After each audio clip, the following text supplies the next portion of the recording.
To our top story now, President Biden is in Italy this morning for the first day of the G7 summit. Moments ago, he gathered with other leaders from the group of 7 nations for this year's so-called family photo. The president will now attend multiple working sessions throughout today.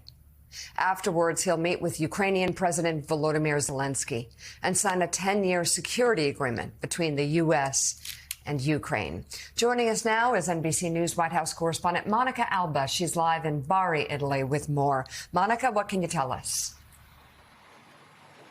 Well, Mika, this is set to be a very consequential meeting of these leaders where there is so much on the agenda, perhaps at the very top of the list, how to continue helping Ukraine in its defense against Russian aggression as that war stretches on for more than 2 years. And we do expect that by the end of the next couple of days, there will be some kind of agreement between the G7 leaders on how to help Ukraine get more military aid in the access of funding from seized Russian assets that have been frozen. Now, there was a little bit of debate over exactly how to do that and whether that would be presented to Ukraine in the form of a loan that will be paid over some years based on the interest of those frozen assets. So we expect those kinds of details. And National Security Advisor Jake Sullivan said that he does expect an outcome on that in the coming hours. But there is, of course, also the larger dynamic right now of the shifting winds in European politics and the fact that when you look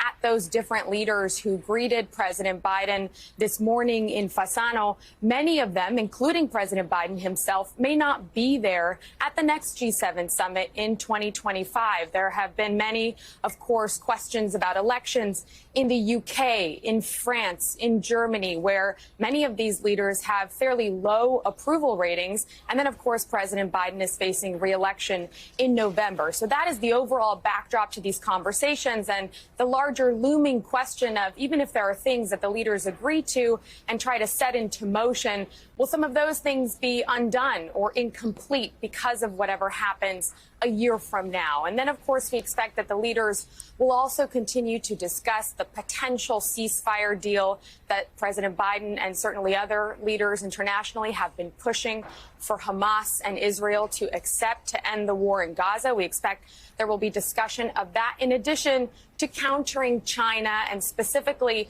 trying to issue Russian sanctions from the U.S. against some China-based companies that are fueling the Russian war machine in Ukraine. So those are some of the expected thorny issues and topics that the president will be discussing with leaders. And then tomorrow he's expected to meet with Pope Francis, who is coming to the G7 in a historic manner to discuss the issue of artificial intelligence, some of the advantages of the technology, but also some of the dangers that it presents. So a jam-packed couple of days here for the president in southern Italy.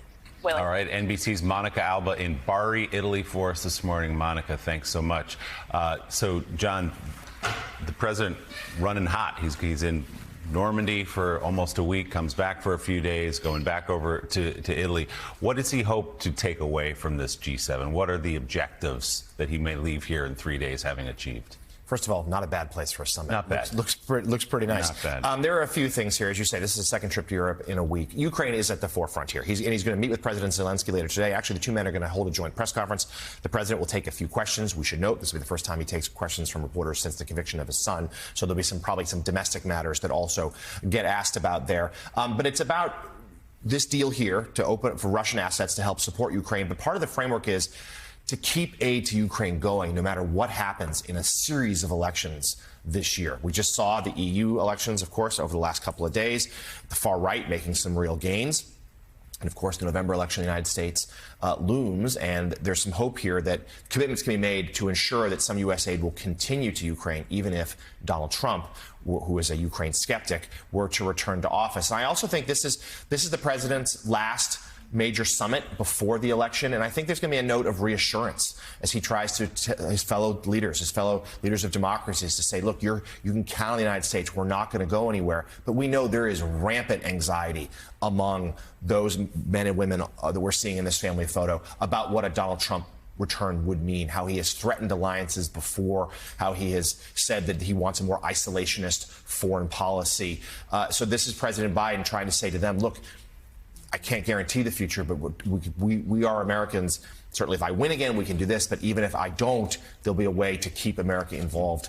But it's a real sort of anxiety-filled summit right now there in Italy. You know, Steve Ratner, we're going to be talking about this a little bit later, but it's fascinating that this G7 summit takes place against the backdrop of the strongest U.S. economy relative to the rest of the world. And then there's been in decades. I mean, we had a report yesterday that the world economy is doing okay, thanks in large part because of the unexpected strength of the U.S. economy. As the World Bank said, the impressive U.S. economy is powering the world. Impressive resilience, growth buoyant, and the teeth of the fiercest monetary policy tightening in 4 decades. Strongest dollar in almost half a century. So that's the backdrop of Joe Biden there, about how we're powering the world right now with our strong economy. Also, though, as you look at those pictures, I'm curious your thought. You have, of course, the Chancellor of Germany, who just suffered a blow with the far right in Germany, doing so well in the EU elections, blow to his reputation, his party's reputation. Of course, the same with Macron, especially. But fascinating, the one person who did well is actually Meloni and her party, who, when she came in, was perceived to be an enemy of the EU, a far-right extremist because of her party's roots with Mussolini. But she's ended up actually being really pragmatic on the world stage. Talk about that, talk about the economy, and just your general feeling about where Europe is right now. You're exactly right, Joe. First, excuse me, on the Meloni point, she is the only member of the G7 who has a higher approval rating than Joe Biden, but she's still at 41%. And when you look across the EU, as you said, you see leader after leader, country after country, where you're looking at approval ratings for their leaders at 24%, 28%, in the 30s. Rishi Sunak, who you didn't mention, but I'm sure you were thinking about, has a snap election coming in July. And by all accounts, he is going to get wiped out, and it could be one of the largest majorities for Labour in a long time. And I think it does relate to a considerable extent to the whole growth picture. We've grown over 9% in total, our economy, since the pandemic started. Canada is at 5-something, and everybody in Europe is at 1%, 2%, 3%. And so the elections last weekend shouldn't have been a total surprise in the sense that Europe is really, really struggling economically, including and indeed especially Germany, which has, of course, been the powerhouse of Europe for so many decades.